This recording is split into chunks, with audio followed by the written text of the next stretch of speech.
अस्सलाम वालेकुम नाज़रीन, मैं कामरान अब्बास आपका दोस्त, आपका host monthly high flying pigeon magazine के सेगमेंट उड़ान है पहचान में एक दफ़ा फिर आपकी खिदमत में हाजिर हैं। और आज जिस शख्सियत के साथ आपके साथ हम यहाँ पर हाजिर हैं वो बताते चलें कि रिसेंट उनकी जो हमने वीडियो की थी बहुत ज़्यादा वायरल हुई थी। और किस वजह से वायरल हुई थी कि उन्होंने एक बहुत ही ज़बरदस्त किस्म का एक टिप आप लोगों को दिया था परों के मुतालिक। तो हम बात कर रहे हैं रुस्तम फैसलाबाद जनाब उस्ताद मियां एहसन रशीदपुरी साहब की। और आज फिर हम उनसे बात करेंगे और उनसे परों को ही आगे लेकर चलेंगे और परों पर ही बात करते हुए एक सवाल जो मेरे ज़हन में था वो उस दिन नहीं हो सका, वो हम आज सवाल करेंगे। और साथ में हमारे उस्ताद नुमान भट्ट साहब ऑफ सियालकोट स्वीट्स वो भी मौजूद हैं। तो हम बात स्टार्ट करते हैं उस्ताद मियां एहसन रशीदपुरी साहब से। अस्सलाम वालेकुम सर, कैसे हैं सर आप? आप कैसे हैं? अल्हम्दुलिल्लाह, अल्लाह का शुक्र। बहुत ज़्यादा माशाल्लाह उस वीडियो को व्यूज़ भी मिले, लाइक्स भी मिले और कमेंट्स बहुत ज़्यादा थे। और शायद आपने भी काफ़ी कमेंट्स पढ़े हो, मैं भी अक्सर पढ़ता रहता हूँ, तो अभी तक उस पर व्यूज़ आ रहे हैं।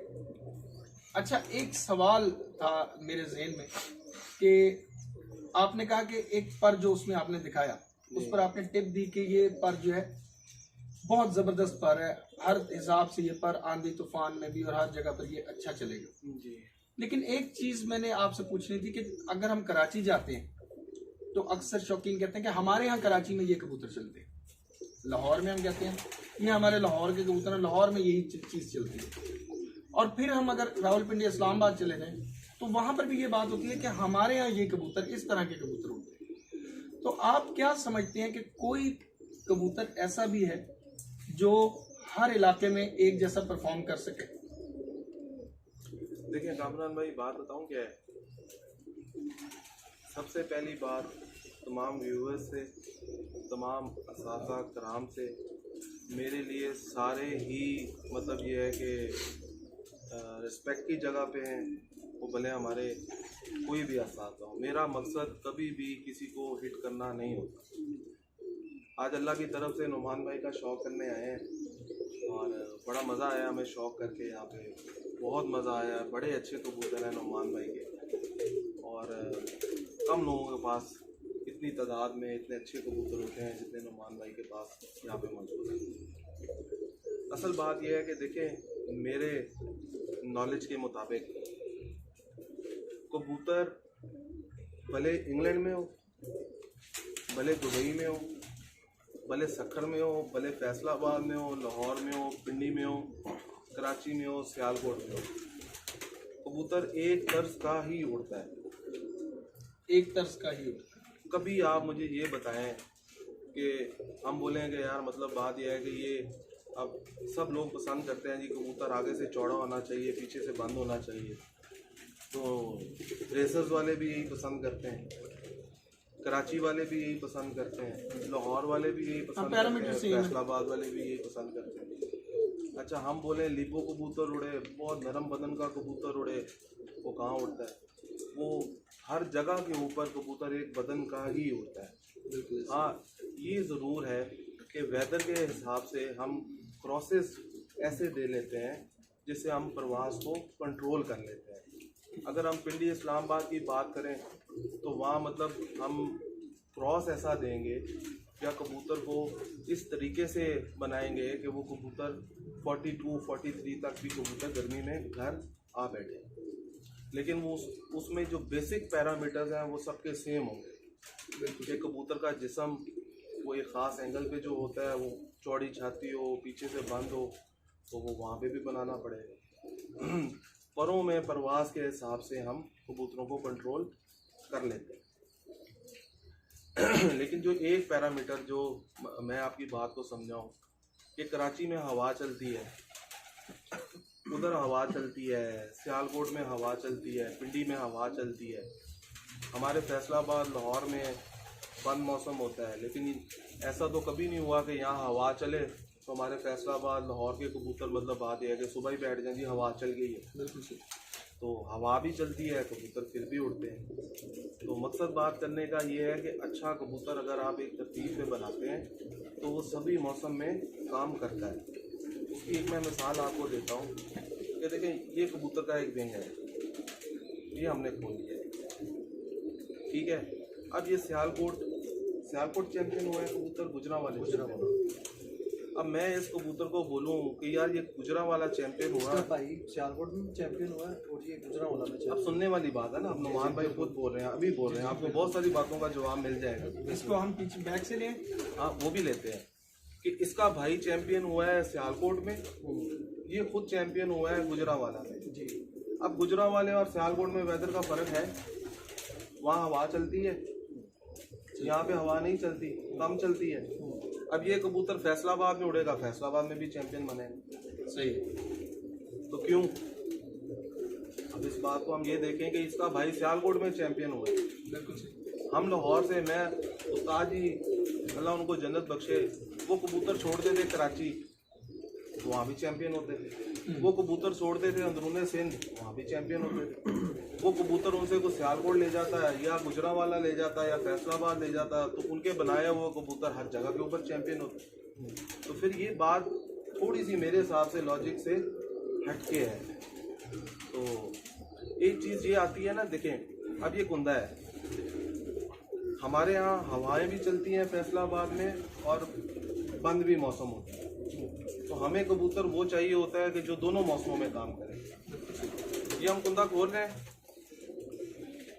इसके ये बाहर के 4 परों में देखें, ये अगर हम इसको बैक से ले आए कैमरा को, आपको नजर आ रहा है आएगा, लेकिन ये कि यहाँ से व्यूअर्स को नजर आ रहा है। देखिए अगर आपके व्यूअर्स बोलते हैं ओके है तो मैं आगे चलूं। नहीं, हम रिकॉर्ड कर रहे हैं, रिकॉर्डेड रखेंगे इसको, लाइव नहीं करेंगे। अच्छा, यहाँ पे आप देखें कि ये कैंचियां पड़ती हैं। जब कबूतर ने स्ट्रोक लेना है तो उसने ये पर बंद कर देने, बंद करके तो उसने पर नीचे को मारना है। ठीक है। जब उसने पर नीचे को मारना है उसने हाइट पकड़नी है। अच्छा, जब कबूतर अपना लिफ्ट करेगा कुंदा वापस, तो जिस कबूतर में ये कैंचियां लगेंगी वो इसी ऊपर को वापस आएगा और दोबारा अपनी एनर्जी गेन करेगा, और फिर जब नीचे आएगा तो कुंदा बंद करके लाएगा तो फिर लिफ्ट लेगा। जिन कबूतरों में आप ये कैंचियां नहीं डलेंगी वो कबूतर हवाओं में फिर जल्दी थक जाएंगे, क्योंकि उन्होंने जब नीचे लिफ्ट लेके जानी है फिर भी जोर लेना है, और जब ऊपर लिफ्ट लेके आनी है फिर भी जोर लेना है। तो कैंची जरा ये जो बाहर के 4 परों में पोटे पोटे का गैप आ रहा है, ठीक है, देख रहे हैं, जी जी, इनकी बात कर रहा हूँ। ये यहाँ पे जो गैप पड़ रहा है, इससे ये होता है कि कबूतर हवा भी चलेगी तो कबूतर एग्जॉस्ट कम होंगे। तो अगर आप इस तरह का पर बनाएंगे तो मेरे ख्याल से वो कबूतर ऑल ओवर हर जगह के ऊपर कामयाब होगा। वेदर उसकी शेप लास्ट टाइम जो मैंने डिस्कस की वो बाहर की तरफ आए, या वेदर उसकी शेप जो है वो स्ट्रेट रहे, या वेदर उसकी शेप जो है वो अंदर की तरफ आए जैसे इस कबूतर की है। तो ये तीनों में जिन कबूतरों में कैंचियां नहीं होंगी वो हवाओं में तंग होंगे, जिन कबूतरों में कैंचियां होंगी वो ना हवाओं में तंग होंगे और ना बंद मौसम में तंग होंगे, वो पूरी परवाज करके आएंगे। बिल्कुल सही। ये परवाज की एक निशानी है कि ये हर जगह ये परवाज करे। जी। अच्छा, इसी परवाज में एक सवाल और था, कई लोगों ने ऑफ द रिकॉर्ड भी मुझसे बात की, आपने कहा था कि आंख में सब कुछ होता है, आंख में परवाज भी होती है। तो लोगों ने कहा कि आंख में परवाज कैसे होती है, ये तो जरा पूछें उस्ताद मोहतरम से कि आंख में कैसे परवाज देखी जा सकती है। देखें, कोई भी इंसान वो मतलब पैदा होते साथ सीख के नहीं आता, प्रैक्टिकल इंसान को बहुत कुछ सिखा देता है। अल्लाह जन्नत बख्शे उस्ताद जी को, अल्लाह उनको करवट करवट जन्नत नसीब करे। देखें, जो बातें हमने सब कुछ उनसे सीखा है, उनकी गाइडलाइन में सीखा है। तो उस गाइडलाइन के अंदर जैसे इंसान एक रास्ते में जाता है तो पीछे से मतलब यह है कि इंसान चलता है, तो कुछ इंसान अपने प्रैक्टिकल से बातों को समझ लेता है और कुछ अपने बड़ों की गाइडलाइन से इंसान बातों को पिक कर लेता है। एक जोड़ा है, उसके 4 बच्चे हैं। ये सवाल मुझसे हमारे ग्रुप में भी एक शख्सियत ने किया था। अच्छा, तो मैंने उनको कहा जी ऐसे, उन्होंने कहा बिल्कुल सही कह रहे। वो ये है कि देखिए, एक जोड़े के 4 बच्चे निकलते हैं आपके, जिस बच्चे की आंख में चमक दूसरे से ज्यादा होगी उसकी परवाज़ गर्म आलूद मौसम में और गर्मी में ज़्यादा होगी। मैं नमी की बात नहीं कर रहा। मेरी बात को अगर किसी ने प्रैक्टिकल करना है तो जब गर्मी पड़ेगी, लोएं चलेंगी, गर्म हवाएं चलेंगी, लो होगी, टेम्परेचर हाई होगा, तो जिसकी आंख में चमक होगी कबूतर की, वो कबूतर दूसरे से परवाज़ ज़्यादा करेगा। चमक जिनके शाइन नजर आएगी। शाइन नज़र आएगी, मतलब उसकी आंख में चमक होनी चाहिए, रोशन आंख होनी चाहिए कबूतर की। वो कबूतर गर्मी में ज़्यादा परवाज़ करते हैं बनिस्बत उन कबूतरों के जिनकी आंख शाइनी नहीं होती है। अच्छा, ये शाइन जो है इसको हम किस तरह से डिफाइन करें? ये गदलापन जिन कबूतरों की आंखों में हो तो हम कहते हैं डे में इस तरह होगा, या ये रंगत से उसका कोई लेना देना नहीं है? अब आप ना एक ही बाद में आप 4 सवाल कर देते। नहीं, मतलब शाइन की आपने बात की ना, सिर्फ इतना सा कि शाइन हर तरह के, हर नस्ल के कबूतर में आती है, ये पूछना चाहता जी हूं। बिल्कुल, शाइन हर नस्ल के कबूतर में आती है। अगर टैडी कबूतर है तो सब टैडी आँख एक जगह की नहीं होती है। जिस टैडी कबूतर की आँख चमकदार होगी, उसकी आँख में नमी होगी, चमकदार होगी, वो कबूतर दूसरे टैडी से ज़्यादा अच्छा होगा। एक लाल आँख वाला कबूतर डल आँख में है, एक लाल आँख वाला चमकदार आँखों में है, उसकी आँखों की नमी पूरी है, मैं साथ ये बात कर रहा हूँ नमी पूरी है, तो वो कबूतर दूसरे से ज़्यादा परफॉर्म करेगा। अच्छा, जो चमक होती है वो कबूतर की आँख में 3 जगह पे होती है। एक कबूतर की बेस होती है, एक कबूतर के ज़रात में होती है, और एक उस कबूतर के ज़रात के ऊपर नमी की चमक होती है। कबूतर वो नमी की चमक ये है कि ज़रात में भी चमक होनी चाहिए और बेस में भी चमक होनी चाहिए। अच्छा, अगर एक कबूतर के ज़रात रोशन है, उसकी बेस डल है, तो वो फारिग नहीं है, अच्छे हैं। लेकिन अच्छा कबूतर वो है जिसकी ज़मीन भी रोशन हो और उसके ज़रात भी रोशन हो। ठीक, वो कबूतर दूसरों से परफॉर्म ज़्यादा करेंगे। 4 भाई हैं, आप प्रैक्टिकल कर लें। ठीक। अगर एक की बेस जो है वो चमक में नहीं है, दूसरे भाई की बेस चमक में है, ज़रात चमक में है, तो वो उससे गर्मी में ज़्यादा अच्छा परफॉर्म करेगा। बिल्कुल सही है। वो इसी तरह देखें ना, जो आंखों के ज़रात होते हैं ना जी, वो आंखों के ज़रात कबूतर की बेसिकली परवाज़ ही होती है। बिल्कुल ठीक हो। ये आज मैं एक छोटी सी नई बात छोड़ के जा रहा हूँ, जवाब नहीं दूंगा। आंखों की ये ज़रात भी कबूतरों की परवाज़ भी होती है, ब्रीडिंग भी होती है। ठीक है। अब वो आपने पिक करना है कि ब्रीडिंग वाले ज़रात कौन से होते हैं और परवाज़ वाले ज़रात कौन से होते हैं। सही हो गया। तो ज़रात के ऊपर भी परवाज़ है, जिस्म में भी परवाज़ है, दुम में भी परवाज़ है। अब आप बोले दुम में कैसे परवाज़ है, नहीं बहस शुरू हो जाएगी। अच्छा, जिस कबूतर की यहाँ से गंड चौड़ी होती है, हम कहते हैं ये आम बंदे को भी पता है, ये नहीं ये फारिग है, तो फिर उसमें परवाज़ का पोर्शन आता है, तो उसकी वजह से होता है ना जी। बिल्कुल ऐसी। तो कबूतर एक सारी चीज़ों को मुकम्मल करके ही एक परवाज़ी कबूतर बनता है। सही।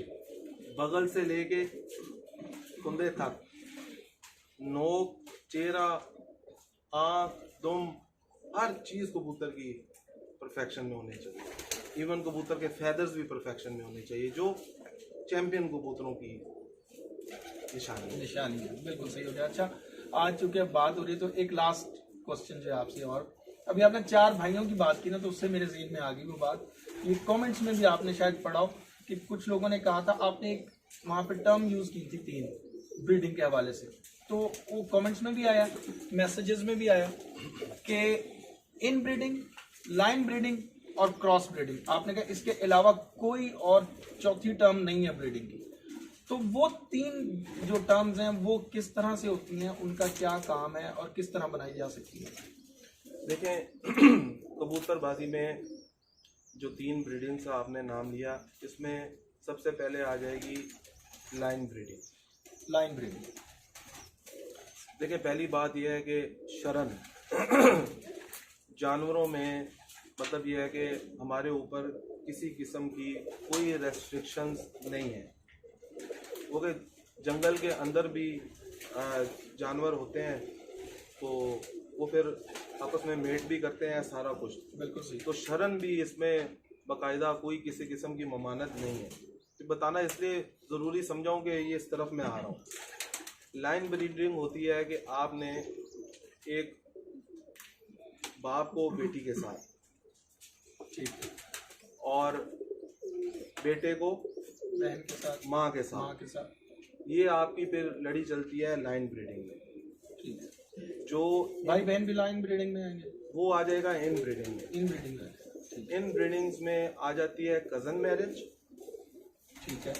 और भाई को बहन के साथ, बहन को भाई के साथ, हाफ सिस्टर हाफ ब्रदर, सुतेले, ये आ जाएगी आपकी इन ब्रीडिंग। इन ब्रीडिंग। फिर तीसरी ब्रीडिंग आ जाती है क्रॉस ब्रीडिंग, जो हम बेसिकली इस्तेमाल करते हैं कबूतर की परवाज़ लेने के लिए, कि दो मुख्तलिफ नस्लों का क्रॉस जो है वो क्रॉस ब्रीडिंग कहलाता है, जो आप उड़ाने के लिए बनाते हैं। अच्छा, अब इसमें ये चीज़ आ जाती है कि लाइन ब्रीडिंग और वो, उसमें आप एक ओरिजिनल नस्ल ओरिजिनल कलर के साथ स्टोर कर लेते हैं। सही। अगर एक बाप की क्वालिटीज़ आप लेना चाहते हैं, ये नहीं है कि आप उसकी बेटी उसके साथ लगा दें और आप देखें ना, वो आपने तालमेल बनाना है। जितना आपको नॉलेज है वो आपने तालमेल बनाना है। तो जितनी आप अगर उस बाप की क्वालिटीज़ लेना चाहते हैं तो आप उसकी बेटी के साथ लगाएंगे, देख के कि इसमें कौन सी इसके बाप के साथ ज़्यादा जाती है। तो जो पैदा होने वाले बच्चे होंगे वो बाप की नस्ल की जीन की सारी सलाहियत अपने अंदर रखेंगे। इसी तरह अगर आप किसी जोड़े की माँ का पर लेना चाहते हैं तो आप उसकी माँ को उसके बच्चे के साथ, फिर दोहरा रहा हूँ कि देख के उसके साथ हम लगाएंगे, तो उस माँ की जीन की जितनी सलाहियत होगी जो पैदा होने वाले बच्चे होंगे उनमें आएगी, उनके अंदर आ जाएगी। 70-80% ये आपका गुमान है कि आ जाएगी। उसमें क्वालिटियाँ भी आएंगी और उसमें उस नस्ल के अंदर जो खामियाँ होंगी वो भी आएंगी। बिल्कुल। लेकिन आपके पास जो पैदा होने वाले बच्चे होंगे वो एक ओरिजिनल लाइन से होंगे कि ये इस लाइन से, ये फलाना इसका बाप, ये वो उस लाइन से। अब जो इन ब्रीडिंग है उसमें अगर हम ये करते हैं कि एक नर को हम लगाते हैं एक मादा के साथ, फिर उसी नर को हम लगाते हैं दूसरी मादा के साथ, एक नर को हम दो मादा के साथ क्रॉस कर लेते हैं, एक मादा के साथ जो बच्चे उसके पैदा होते हैं और फिर दूसरी मादा के साथ जो बच्चे पैदा होते हैं वो हाफ ब्रदर हाफ सिस्टर हो गए, मतलब सुतेले बहन भाई हो गए। ऐसे ही है। अच्छा, अब आप उस कबूतर का मतलब यह है कि जो पट्टी निकलेगी और दूसरे जोड़े की कबूतर उसमें वही होगा, मादा और होगी उसका, तो उसमें आप फिर कबूतर का पर इन ब्रीडिंग के जरिए चला लेंगे। और यही फॉर्मूला मादा पे अप्लाई होगा, जिसका पर चलाना होगा दो मुख्तलिफ नरों के साथ लगा के, बच्चे जो निकलेंगे उसमें इन ब्रीडिंग के जरिए हम मादा का जीन और पर चला सकते हैं। ये सगे बहन भाई में भी हो सकती है। देखिए मैंने ना एक ही माँ, मतलब एक ही जोड़े के बच्चों में ऊपर नीचे की। अच्छा, ये अब मुख्तलिफ लोग मुख्तलिफ तरीक़ेकार से करते हैं। मैं तो आपको वो तरीक़ाकार बता रहा हूँ कि जो मतलब एक मेरे हिसाब से कि जो ब्रीडिंग होती है उसमें लाइन है, इन है, क्रॉस है। लोग तो करते हैं जी पहली जोड़ी को तीसरी जोड़ी के साथ लगा लें, ऐसे कर लें, मुख्तलिफ यहाँ पे बातें तो चली हुई हैं। लेकिन जो मैं बात कर रहा हूँ मैं अपने नॉलेज के मुताबिक बता रहा हूँ आपको कि जिस तरह मैं करता हूँ, तो इस तरह आप अपने नस्ल जो है मेंटेन रख सकते हैं। बिल्कुल। अच्छा, इसका मतलब है कि जैसे आपने कहा कि फॉल्ट भी सारे आ जाएंगे सामने और उनकी जो क्वालिटीज हैं वो भी आ जाएंगी। तो बाद वक्त हम एक बिगड़ा हुआ कबूतर देखते हैं, वो नस्ल में बहुत प्योर होता है, हम कहते हैं हमता हो गया, तो ये इसी वजह से हम कहते हैं उसको। देखिए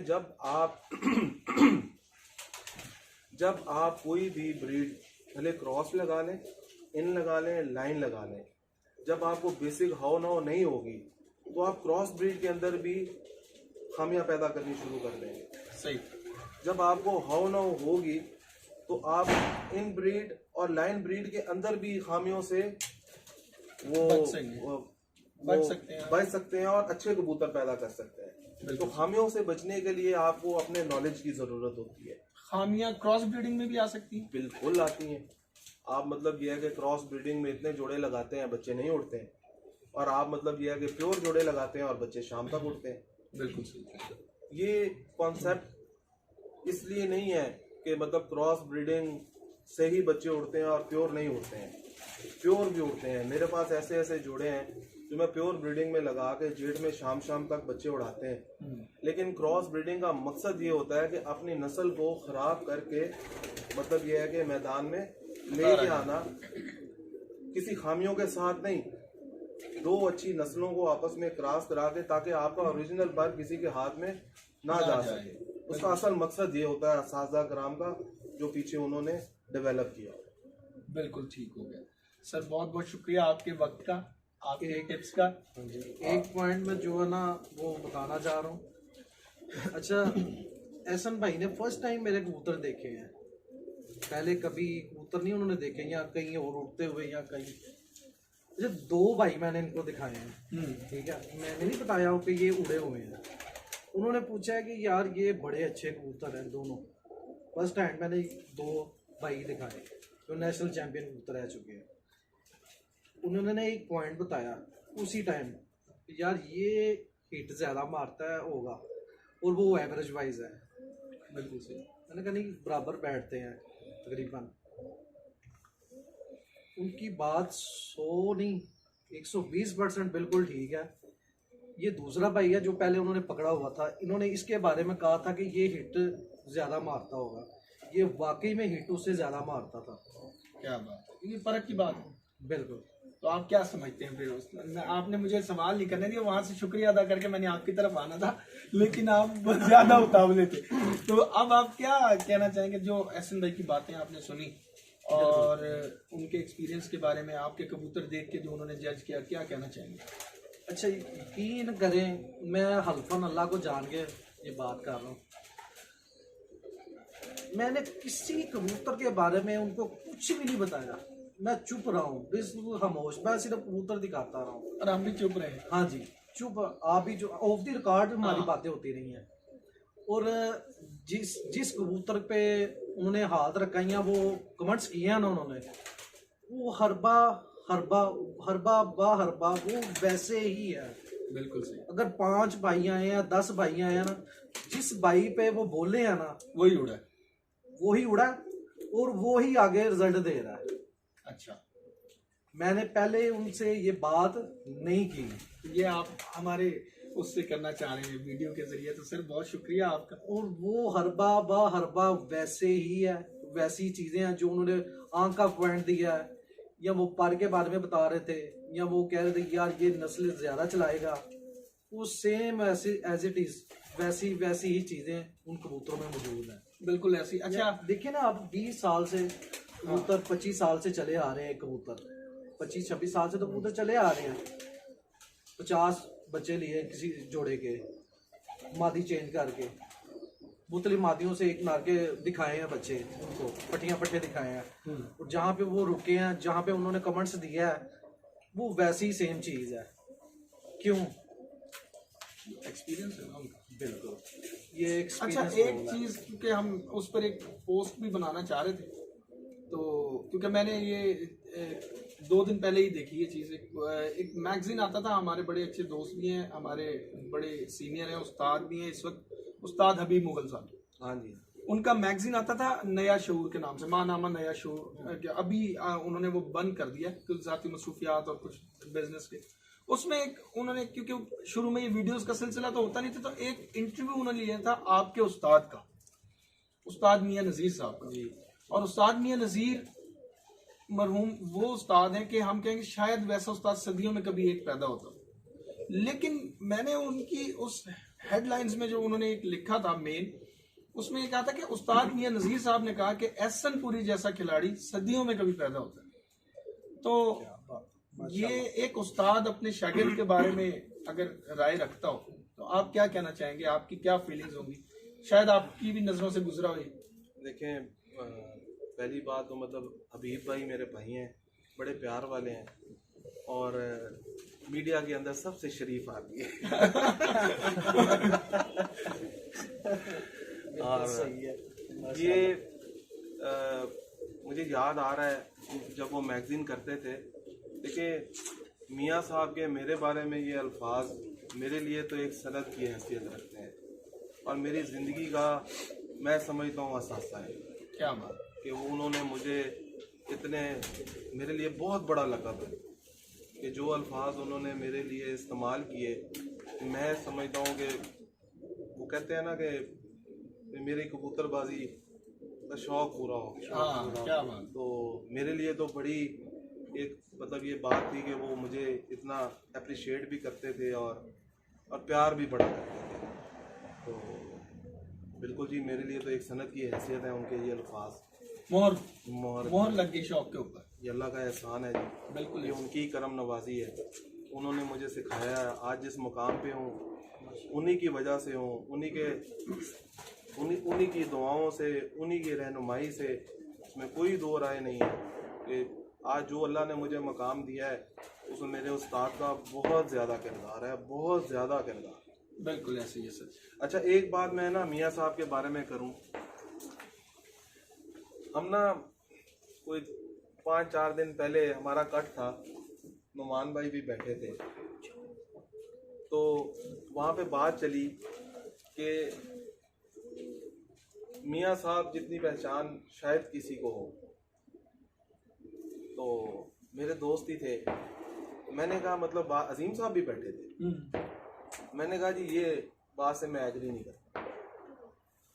उन्होंने कहा ये आप क्या बात है, तो मैं सही कह रहा हूँ। मैंने कहा देखिए, मैं अपनी लाइफ में बहुत सारे ऐसे दोस्तों को जानता हूँ कि जो कबूतर को परखते हैं या देखते हैं तो कह देते हैं कि यार ये कबूतर आपका जीत लेने वाला। मैं अपनी बढ़ाई नहीं बयान कर रहा, जैसे अभी नुमान भाई ने बोला, इन्होंने तो नहीं मुझे बताया, मैं तो फर्स्ट टाइम आया हूँ, मैंने इनके कबूतर देखे हैं। तो वो खुद कह रहे हैं कि इन्होंने मतलब, तो वो तो परख तो मैंने भी लिया, लेकिन उनकी शान इस बात से बहुत ज्यादा है, ये तो उनके लिए अल्फाज ही नहीं है। सही।